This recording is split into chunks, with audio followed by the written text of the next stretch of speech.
So you also have to overcome, the past. So that makes it even more challenging, even if you created the best communication plan for the new change. I talk with leaders, especially who say, oh, we just want some AI. And my first question is, what is the outcome that you want to achieve? So I think sometimes you have to invest the money on somebody that actually is going to ask you really difficult questions. Welcome back to the Leadership Puzzle, where we explore the real world challenges leaders face and the creative ways they put their pieces together. I'm your host, Jeff Lupinacci, and today we're diving into one of the most toughest and arguably most critical pieces of modern leadership, navigating change. To help us do that, I'm joined by Giorgia Prestento. She is a strategic change advisor, a behavioral scientist, and author of the Amazon bestseller, Master the Change Maze. Giorgia has spent over 2 decades helping executives cut through the complexities, align priorities, and drive the transformation without the chaos. Her behavioral science lens brings a unique clarity of what often feels like an unpredictable maze of resistance, blind spots, and competing agendas. So we're going to unpack how leaders can anticipate obstacles before they appear, turn resistance into insight, and lead change the way that actually sticks. So let's get started. All right, Giorgia, welcome to the Leadership Puzzle. I'm so happy that you're here today. Cool. Thank you very much for inviting me. Look forward to our conversation. All right, so you and I have something in common, kind of our country of ancestry. Yes. So yeah, so anytime that I get to talk to another Italian, I feel some kindred, even though I've only visited, I've never actually lived there. Yeah, well, I was born in Italy, although I live in London at the moment. Okay, fantastic. And I can see the book that you have written, Master the Change Maze. Um, Yeah. and I love that. I love the imagery that brings of change is like a maze, and most people find ourselves in a state of change these days, especially with Yeah. AI and whatnot. So talk to us a little bit about the book and what prompted you to write it? Because I think you have a unique lens by which you're applying to it. Cool. Thank you. So as many people, I was just being, in the back of my mind, I was thinking, oh, I should write a book one day. And, you just keep delaying. You'll just say, oh, yeah, the right moment will come. And I think, for a number of circumstances, I think, last year it was the right moment. So I really wanted to, bring together my experience of 20 years managing change and transformation and, all my learnings, my ideas, my frameworks. And I thought, oh, the time has come to share it with the world. And I That's great. started writing it, I think about August last year. Okay. I think it was, I had a couple of false attempts before, which was a great learning experience. And I think my aim, as I said, is very much to, share my learnings with other people. And I think primarily, I don't think we spend enough time planning. Yeah. I think so often being in projects that everybody is very enthusiastic at the beginning and just say, "Oh yeah, great! We're going to have this new strategy, new system, new brand. Let's implement it." And halfway through, you find, oh, the purpose maybe is not clear.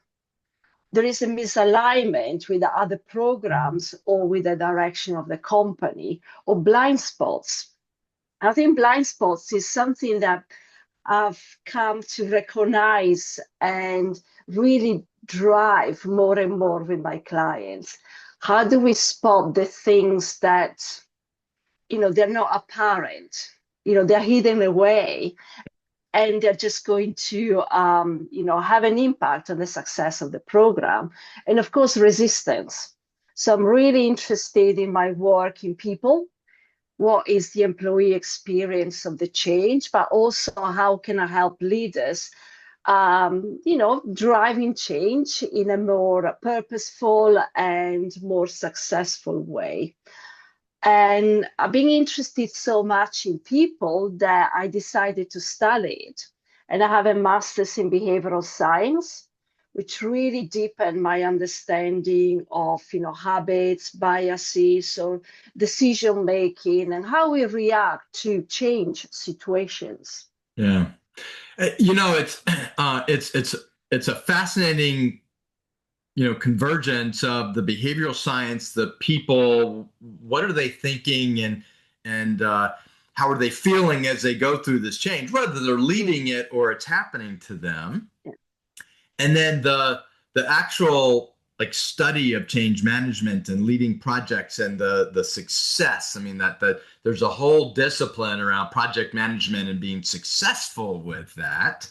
And I think in your book you say that you help leaders see around the corners to detect those hidden Yeah. barriers early, and whatnot. So how do you go about and help those managers see around the corner when they don't even know what's around that corner? Yeah. And I think I love this question. Thank you. Because what I bring is that external perspective. As human beings, we find it really difficult to ask ourselves difficult questions. And I think, that's the main benefit that we bring, as advisors, as a consultants, a sounding board, those difficult questions.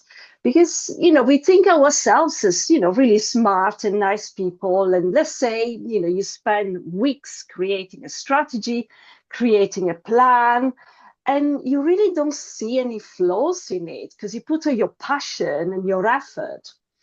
And that's why the value of an external person is so important, because you just start asking, okay, so what does that mean? How are you going to implement that? Or have you considered some of the other things that may go wrong? And I think, having those questions really delves into what the change is about and what may go wrong. And I think you can get a colleague or a team member to ask those questions, but possibly they're going to be too nice. Yeah. So I think sometimes you have to invest the money on somebody that actually is going to ask you really difficult questions. And I think, that's the important role that we fulfill. And especially at the beginning of a program, having those, unearthing those misalignments and blind spots is really important. And those are the questions that it could be, what would happen if the CEO leaves and he's in charge of the program? Or it could be, what if there is a new piece of regulation that we haven't predicted? How would that impact on the successful of the change? And that's why, I really enjoy the work I do, because I get to ask difficult questions and I can see the benefits that it can give to the teams that I work with. Oh, that's great. That's great. I read a report that like 95% of AI implementations have not achieved the ROI that they have wanted to, and and I Mm. find it interesting because there's a whole lot of project management, there's change management for sure, but there's also a human behavioral component, and I suspect, and I'd love to hear your thoughts, that most IT organizations put it in as a project and thought of it as a system, and they didn't do the right behavioral change management of how do you interact with bots and AI agents and whatnot. Yeah. What's your thoughts on how this new world that we live in is Mm. playing out?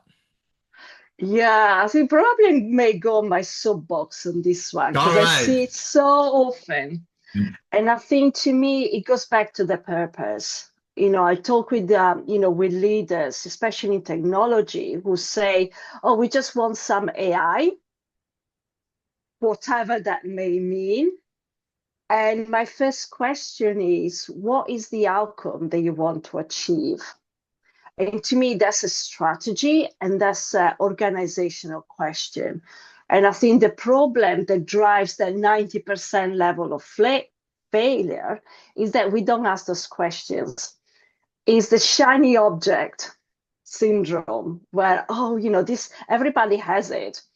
My neighbor, my competitor have this AI. I want some of it as well, but it may not be the right solution for your company. And the other thing that I see more and more, you overlay the AI technology or solution on top of a bad process. Yes. So the first step is improve understanding what you want to achieve, and then just seeing what does it mean for my process? What does it mean for the operating model, for the organizational structure? And those are the really important questions that I think we don't spend enough time assessing and understanding before. Yeah. Interesting. So if you were to sit down with one of these leaders and say, okay, here's the one thing you need to do differently with your change in this initiatives, especially when it's AI, what would you say that this is the one thing that you have to do? I would say get your top team and some SMEs away from the office and talk about purpose. Okay. What do you want to achieve? And there are facilitated workshops, there are structures or questions that you can follow. But I think just step away from the day-to-day activities and just say this is so important. Because AI is huge. So and I think spending a couple of days or a week tucked away in some hotel or some conference center talking about this is the best solution that any leadership team can take. Yeah. No, that's great advice. That's great advice. Okay. So, you know, we talked a little bit. You bring a unique perspective as a behavioral scientist with this lens of transformation. Is there, and I love this because I know a lot of transformation leaders who they know how to do Gantt charts. They know how to Yeah. get something implemented on time, but you bring that people side of Yeah. it, especially when it comes to organizational change. What do you think gets overlooked on the people side most? I think from leaders is the the speed of the experience. So I'm just going to expand a bit more Okay. because I think it's a really important point. So when leaders start planning a change, is they talk among themselves, let's say for a couple of months. They're thinking, oh, we need a new system, you need a new operating model, so that they have all that time to make sense of the change. What does it mean for them personally? What does it mean for the organization? And then the day of the announcement comes. So you have the CEO, the managing director standing up in front of the company saying, this is the new thing that we're doing. And what they don't realize is that that's the first time that people hear it. So of course they're going to be confused, they're going to be worried. They just try to think, oh my God, what does it mean for me? And I think that's one of the issues that I just see very often, that kind of speed. And I think we just need to help leaders to realize you had a couple of months to making sense of this. You need to allow at least the same amount of time to employees and then helping them to understand their journey. What does it mean for them? Because it's never automatic, and one conference is not enough. You have to repeat the message. You need to use different words. You need to use different ways of presenting images, sounds, and words and documents. And I think that's something that I think, again, on the enthusiasm of leading and wanting to start a change, I think we forget that it takes time to Yeah. start the journey. Yeah. I wonder, I know that it takes like two interactions, negative interactions for someone to start thinking about something in a negative light, but it's something like what, 7 or 8 positive times. Uh, Yeah. I assume that that's the same with change, that it has to be that 7, 8, 9, 10 positive communications, interactions. This is going to be good for you. Here's how it's going to be good for you. Look at what's coming. This is our vision. I imagine that Mm. that's the same thing when you're going through a big transformation. It is. And the other thing is the baggage. So every person has gone through some change. Yeah. And you just we tend to remember the negatives of it. We tend to remember, the confusion, the lack of communication, just any other things that didn't go too well. So you also have to overcome, the past, or the past experiences that people have. So that makes it even more challenging. Even if you created the best communication plan for the new change, people, they're just still going to be thinking, oh, this is going to go wrong because it went wrong last time. Yeah. And it's I ha I had a thought as you were talking.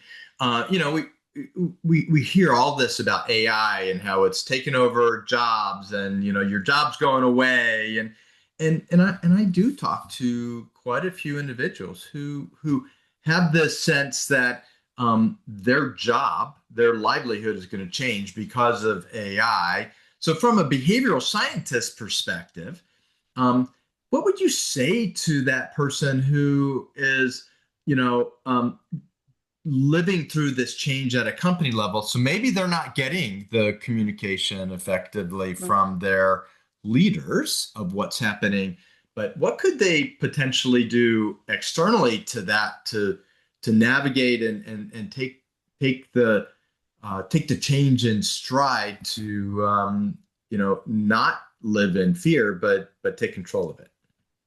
Yeah, I think the primary thing is learning. And, not so much learning from the company, but, the personal learning and development that we all can do. And Hmm. sometimes it just takes like listening to the podcast, Hmm. or, just books, or, just increasing, our skills and capabilities. I always think that's always a personal responsibility. You may have companies that can help you pay for it, but I think, if you're not sure what may happen in your role, just find out, can I retrain on something else? Is there anything else I can do?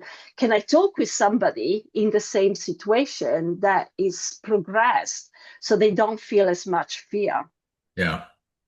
I No, guess I love reading and learning, so to me, it's the first point of call. I think that's right. There was another report recently that said like only 30% of people have even dabbled in Chat GPT.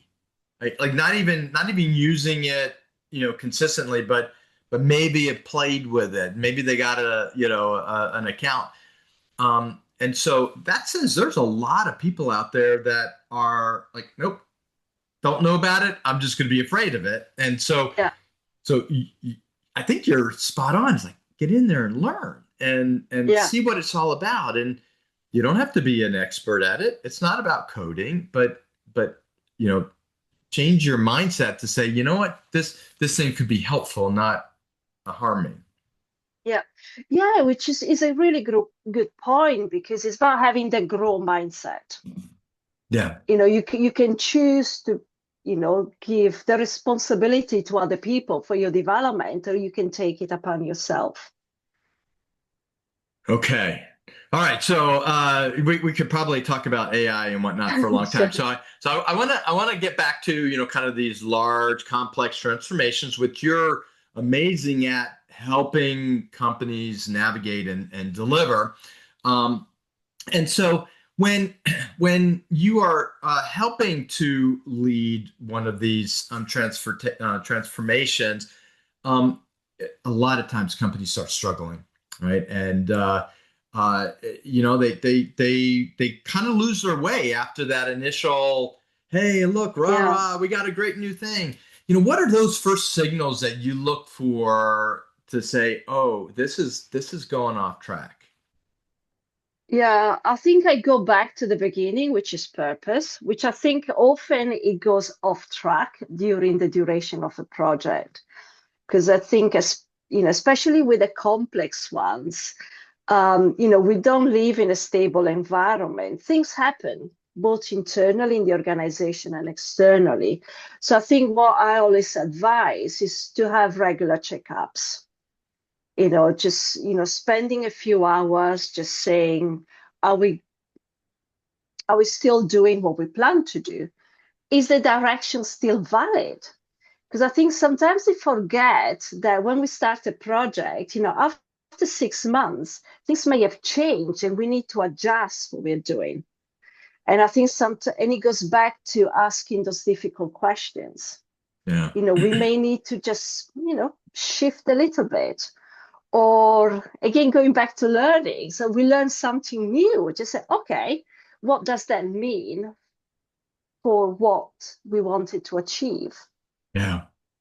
Yeah. I remember leading a big project, e-business kind of project. This was a little while ago, and we were I don't know 6 7 months into it, and we we stopped for a minute and went, oh, wait a second, we got new inputs, new things that we should uh, take into account, and so we shifted. And fortunately, the shift was a positive thing and had a better long term answer for the company. Not every company is going to have that viewpoint of, oh, let's shift. Some are going to go, no, you're going to implement what we set out to come, Yeah. hell or high water, right? Yeah, definitely. And that's the problem. I was on the opposite situation. So I was working with a client. It was a digitalization program. And when I joined, I had the same plan and the same purpose and strategy when they started nearly 3 years before. And this, by then, the technology changed, the solution for the customers had changed. So they were still kind of stuck in their ways. So it Yeah. was okay. So you just like kind of very slowly, you just try and nudge them. Oh, maybe we should do it a little bit different. Yeah. Yeah. Because not every pushback is bad, right? I mean, sometimes that pushback gives you that new insight to like, wait a second, oh my Yeah. gosh, how did we miss that? Yeah, and that's the positive of resistance. We always just say, oh, we want to avoid resistance. And I had some clients just say, oh, we just don't want that. Can you just make sure that people are not resisting? And to me, it's just the positive because it tells you it's a great feedback because Yeah. it tells you what you need to focus on. Because, the people implementing, the change, the ones working on the front line, they know really well what's going to work and what is not. And if they tell you, this for this group of clients, they're going to hate, not going to like this. You need to listen to those. That's really great feedback. And distinguishing between good and bad resistance is also very important. And normally I try to do it by listening to the language. Mm, So if somebody says this is not going to work, full stop, you think, oh, okay, I think this is like on the negative side. yeah. But if they say, I don't understand it, or what do you mean with that? It just, you see that they're open to having a conversation. And then you can start asking, more questions. So, you refine, what the solution is like to be. I don't know if you're familiar with the change curve, that anger, denial, all of that Yeah. is the same, is sometimes people don't like me saying, but I rather have an angry person than one in denial. Yeah. Because an angry person, they have passion, they just, they want something. And denial is just same as we were talking about people never using, ChatGPT or experimenting. They'll just pretend it's not happening, and that's not really useful for a program. Yeah. Hey everyone, I wanted to take a bit of time during this episode of the Leadership Puzzle to share what we do at Evolve HR Solutions. See, we see ourselves as your partner in assembling the ideal leadership team. We specialize in finding those key executives who possess not only the right skills, but also fit your organization's culture. That intersection of those two things are critical for success. And I know what you're asking, what sets Evolve apart? Besides my 30 years of experience, my whole team is about building lasting leadership foundations for your organizations. So if you're looking to build a team that has top tier talent that fits into your company's direction, give us a call. We'd love to help you out. So check us out at evolvehrs.com. Let's get back to the show. I remember living in Tokyo, and it took me a while to learn what those signs were of when someone was like, "Nope, it's not going to work. Just don't even try it." And when they were open to it, and it was one of those when they suck their air through, and and in a very polite way, they're like, "Well, that's very difficult." From that Western mindset, I'm like, oh, great. It's difficult, but we can overcome it. And in Japan, that I learned that if they say that, then okay, let's move on to some other kind of idea to to Yeah, get that going. absolutely. You just bring another fascinating topic, which is, cultural Culture. diversity. So I worked in different countries, on projects, across different regions and different functions. So I think that's another element that you always have to consider in a project, because you may say, oh, as human beings, we all behave the same.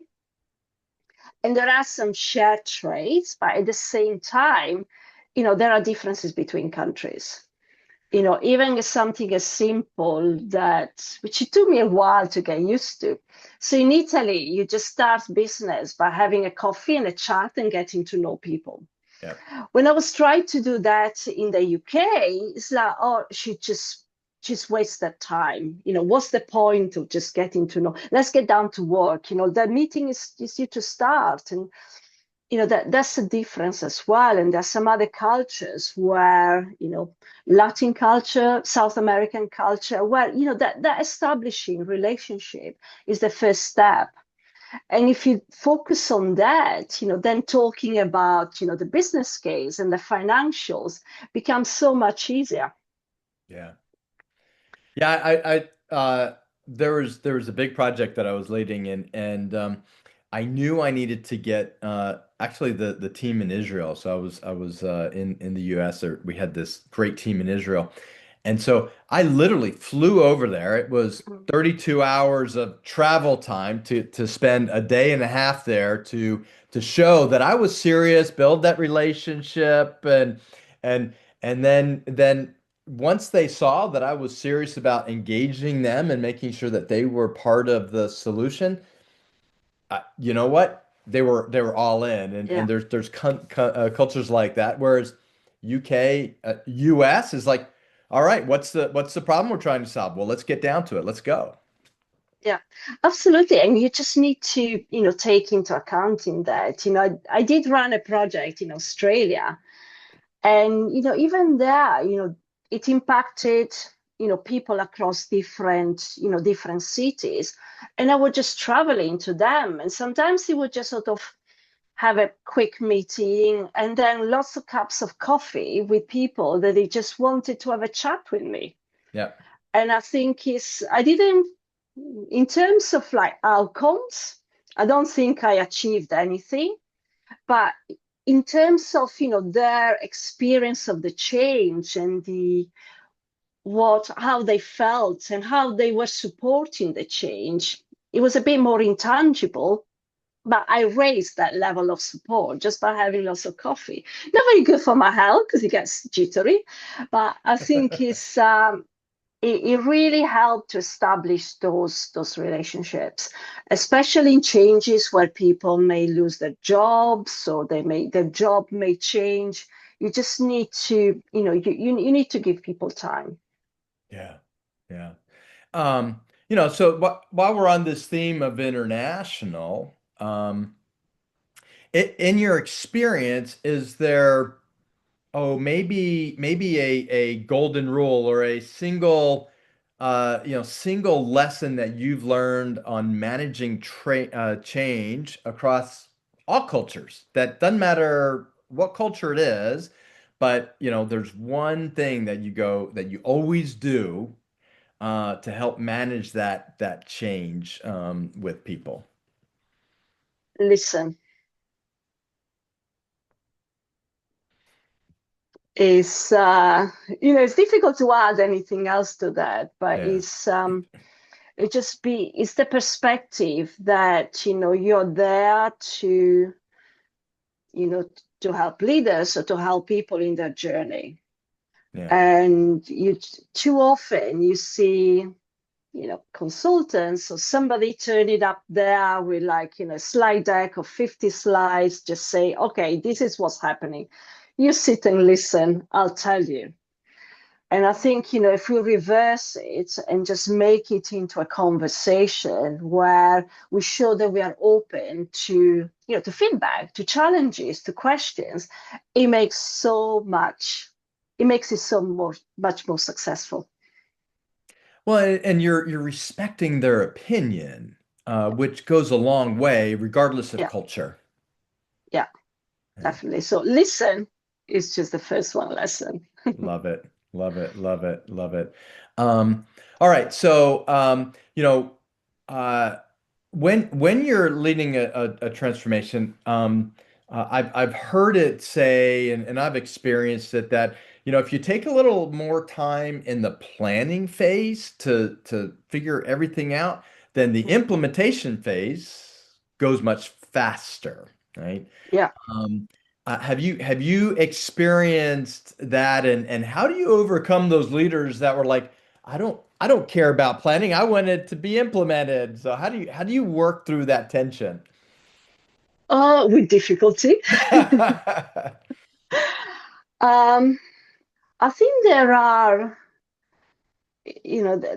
some financial measures on this. You mentioned the 90%, 95% of AI projects that are not working. And, that there is other data which actually you can share with leaders and just say, the cost of rework, the cost of delays, so that there is a lot of tangible information that helps kind of shift the attention from let's start immediately to, let's spend some time talking about it, discussing it.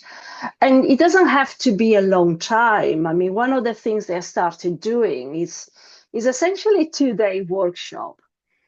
It's just really just starting to get under the skin of, purpose, misalignment, blind spots, resistance. And I tried to do it over 2 days, very short period of time. I'm not going to get all the answers. Yeah. We may end up with lots of questions, but what I can do is provide just an overview, a snapshot on, okay, this is potentially this area is going to go wrong. You need to focus on that. And then these things here, I think you're doing fine. So, focus, it really helps to focus on the priorities. And, I just find it's something really useful because it gives you a blueprint, it gives you a playbook for, how do we, what do we do next and what do we prioritize? Yeah. Do you find that there's natural points where when you start a project, consulting on a project or leading a project, that you can see, oh, this may be a issue. So are you able to, I mean, you've been doing this a long time, so are you able to see, pretty quickly where the barrier points might be, or is it every project is different and because you got people involved in it? How do you look at that? Yeah, it's very, and I think you answered the question when you said it's about people. And I think it's the people dynamics. And I think if you're in a decision-making group, the interaction between people, the body language, the questions they ask, and the ones that you see they are just keeping by themselves, I think is a good indicator of the level of support or just their buy-in into the project. I mean, it's a little on the side. One of the things that I did my thesis on of the master was group dynamics in decision making, which is another really interesting topic, which is, how do you actually understand, how people they relate to each other? And I think this is really useful in the change projects. And probably that's one of the first things that I will look at. And generally, what I find is that cultural diversity or the cultural impact on people generally is always underestimated. Sure. Because leaders think, oh, people should be used to change by now, and Yeah. oh, it will be easy. We just tell them, and it gets done. So those are the two things, the group dynamics and that cultural diversity. You hit something that I, I think a lot of us think this way, is like we're in a constant state of change. Like almost everything is changing. Even like Apple likes to change the iOS, the operating systems, or you're constantly having to upgrade your apps, and I mean everything seems to be changing. Yet people are comfortable with some of those changes as, oh yeah, okay, it's just, yeah, I've got to learn a new way of navigating my favorite application, and other changes they just are really, really resistant. What's your take on this we're in this constant state of change, yet people still find pockets that they're going to resist till their dying breath? Mm. Yeah, it's a good point. I think it's level of impact. Okay. Because if you have any operating system, you just moan a bit, you complain, and then you just get used to it. A couple of days, and I think we actually forget what the previous operating system looks like because it doesn't impact us in a fundamental way. Okay. While if you are, let's say you are at work and they want to introduce um, let's say, an AI solution, that it means that your job change, that's a fundamental job change for you. It may change, what you do day to day, how you relate to other people. And that's the other interesting thing that I did write about fairly recently is threat to competence. So if the company introduces something new, then the reaction of somebody could be, what if I can't do it? Mm. What if they think, I don't have the skills?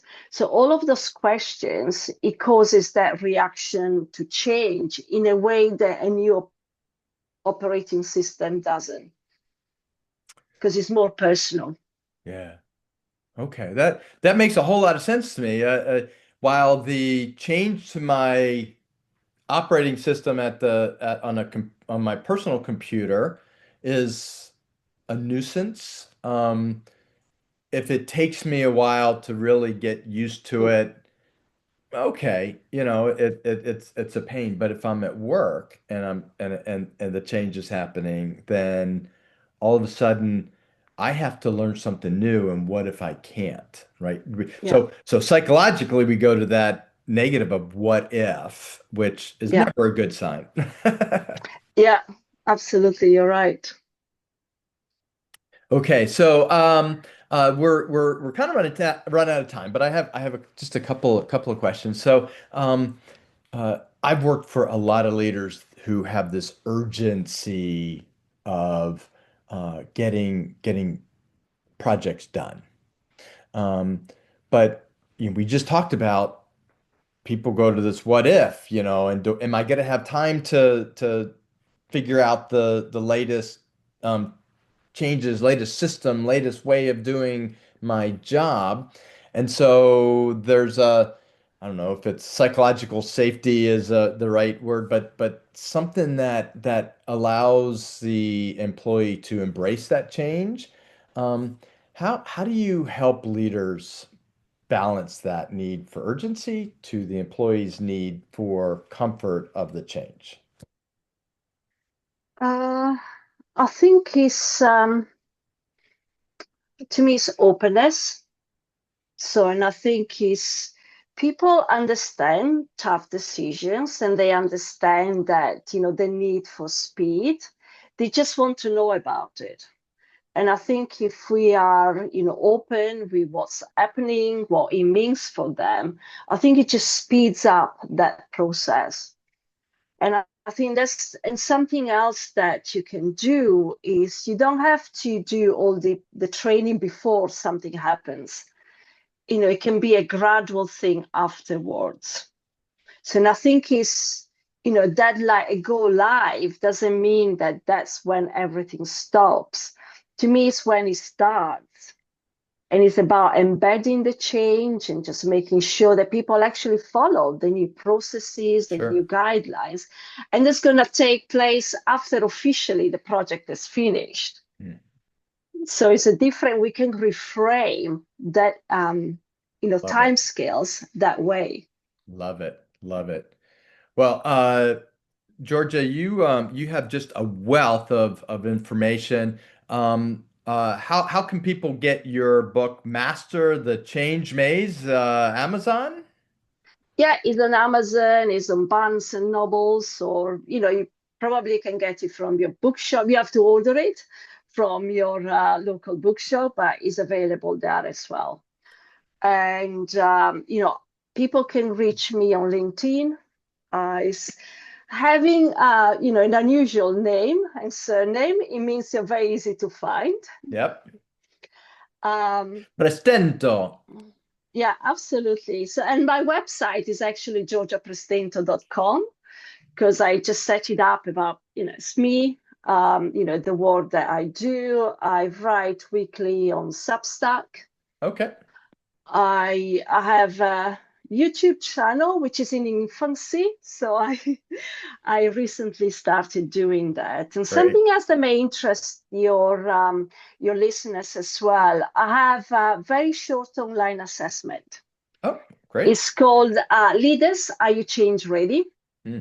So it takes less than 3 minutes, and it gives you your readiness score across, leadership style for change, um, change capability for your team, and organizational readiness. It's very quick, and you get some customized results that, going back to what we were talking earlier, is about understanding where to focus and prioritize our attention. So if you have a score lower in one of those three areas, then okay, let's put some focus in there. Yeah. And then I can help people, do leadership coaching, especially leaders that they are going through change and they want to have a space where bounce off ideas and discuss, how things are going. or I mentioned the workshop earlier, or I do, other advisory for in organizations that they just want that external view, going back to the beginning, on the changes and transformations. No, that's great. So we'll make sure that we put the link to your change readiness assessment Yeah. and in the podcast. And I encourage you to reach out to Georgia if you need strategy, transformation strategy, behavioral insights. Really, someone who is going to be able to deliver. Your initiatives with people in mind. So, Georgia, thank you so much for joining us on the Leadership Puzzle. Cool. Thank you, Jeff. It's been absolutely lovely talking with you. Well, and if you've enjoyed this episode, be sure to check out Georgia's book, Mastering the Change Maze, and connect with her on LinkedIn.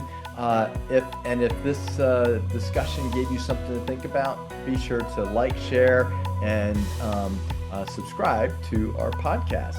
Until next time, keep leaning, keep learning, and keep putting your pieces together.